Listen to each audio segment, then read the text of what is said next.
สบายดีพ่อแม่พี่น้องป้องปายเบิดซุคนเนาะ FC ทางช่อง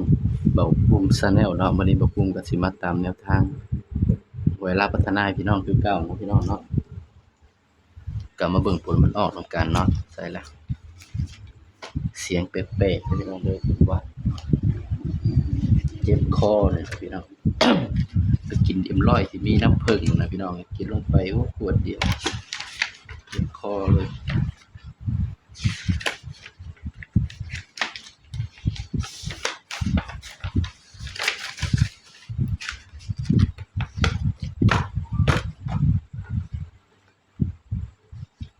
เบาภูมิคิดอยู่นะเนาะพี่น้องอะก็มาเบิ่งนำกันเนาะพี่น้องเนาะเบาภูมิให้คลิปเดียวเนาะ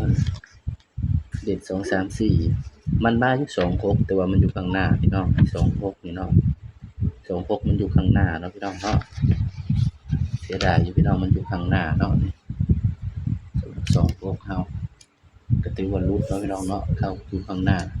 แต่ว่าได้สายด่วนเนาะได้บ้านเขียวก็ถือว่าปังเนาะพี่น้องเนาะเพราะว่ายังให้วิ่ง1ตัวเดียวเนาะพี่น้องสำหรับบ้านเขียวเนาะก็ถือว่าปังบ่พุ่มให้วิ่ง1ตัวเดียวเนาะก็ดีใจในบ้านเขียวเนาะพี่น้องเนาะที่ได้กัน ส่วนไผบ่อยากพลาดสามารถเข้าบ้านเขียวได้เด้อพี่น้องเด้อ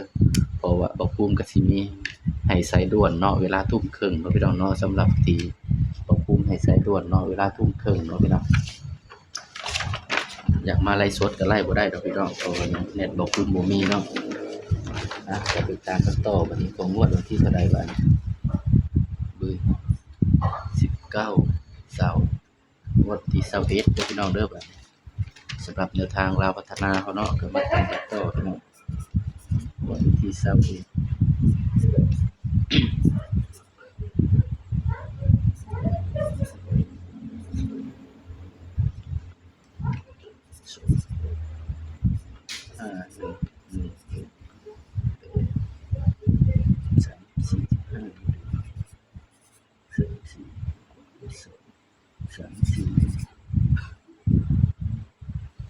เด่นชนกันก็คือ3กับ4เนาะพี่น้องเด่น3กับ4เด่นมันชนกันเนาะพี่น้องเนาะ011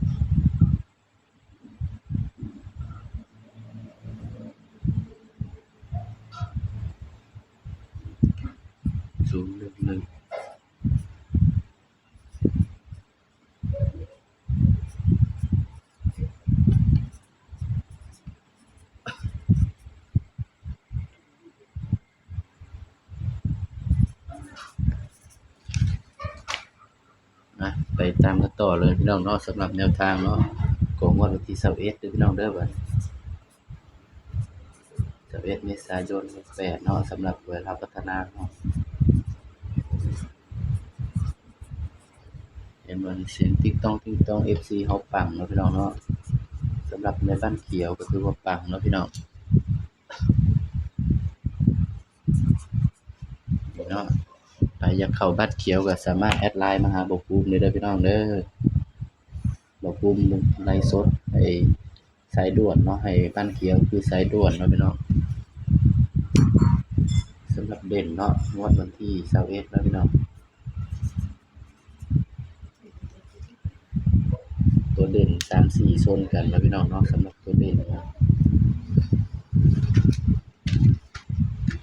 เด่น3กับ4ชนกันเนาะพี่น้องเนาะสำหรับตัวเด่นเนาะงวดวันที่21เนาะเด่น8กับ9เด้อพี่น้องเด้อแหกสูตรเนาะพี่น้องเนาะสูตรนี่ก็เด่น8กับ9เนาะเดี๋ยวสูตร3 4ต้องมารอคลิป2เนาะพี่น้องเนาะสูตรนี้สูตรเต็มก็เดี๋ยวผมสิมาสรุปให้อีกทีหนึ่งเนาะพี่น้อง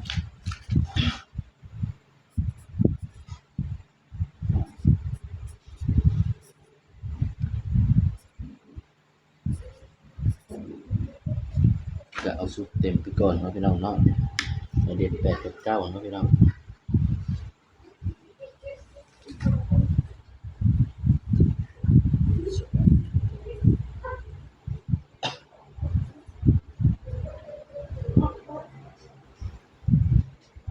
จริงๆมันก็เด่น3ตัวนั่นแหละพี่น้อง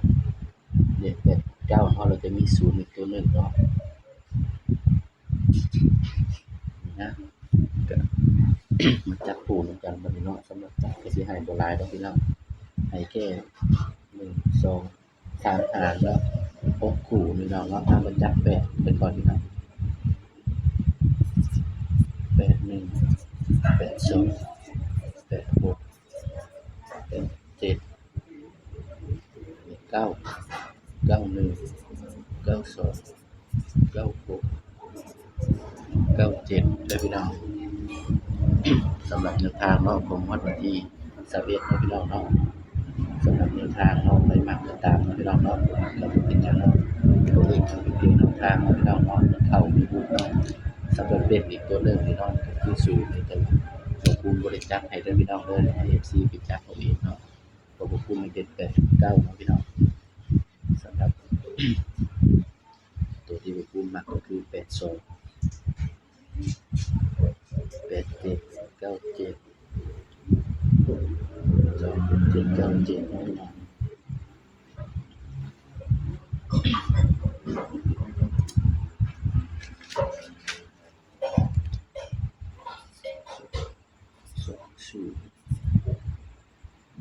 11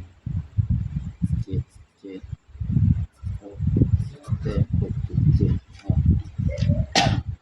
มันออกเลขมันออกคือกับดาวโจนส์เลยเนาะพี่น้องดาวโจนส์ออก16มื้อเช้านี่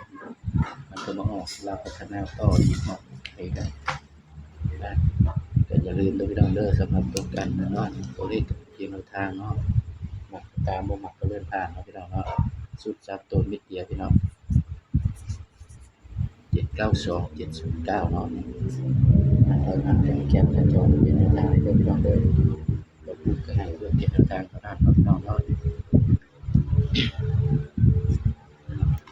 โลกา สำหรับคลิปนี้เนาะบ่ภูมิก็ฝากพี่เพิ่นจะมีเนาะพี่น้องเนาะเดี๋ยวจะมาพบกันคลิปหน้าเนาะพี่น้องสุดอีกตัวเด่นที่เด่นให้เด่น3กับ4เนาะพี่น้องเนาะสำหรับชุดนี้ก็สุดเต็มไปก่อนเนาะพี่น้องเนาะสำหรับคลิปนี้ก็ขอให้พี่น้องกดไลค์กดแชร์เบาภูมิ Channel หน่อยเด้อพี่น้องเด้อสบายดีครับ